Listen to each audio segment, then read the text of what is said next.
Ah. Assalamualaikum. Hari ni kita nak buat video mengenai FCM. Untuk Mitsubishi FCM ni masuk dia forward collision mitigation ataupun kebanyakan bahasa kita dia pakai nama dia ADAS. Jadi ni model kita akan bakal langgar dia. Kita tak sure lah dia boleh detect ke tak orang patung ni. Okey, jom kita cuba.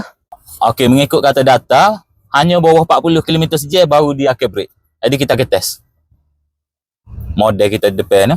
Bismillahirrahmanirrahim. Oh, betul-betul dia break. Betul dia break. Maksudnya dia detect model kita. Tak perlu pakai model sebenar. Okey, ni kita pakai model sebenar pula. Pakai model sebenar. Ngucak tu. Kita pakai model sebenar. Undur lagi. Tahu ke? Bismillah. Sebab tadi kita dah pakai model hot teruai tu dia break lah. Ya. Jadi kita pakai model sebenar. Bismillahirrahmanirrahim. 1 2 Bawa dalam. Laju sikit. Ni kita test. Tak apa dia break. Laju sikit. Okey. Laju sikit. Laju lagi. Laju. Jangan break. Dia ada sensor dia, jarak dia lah untuk detect.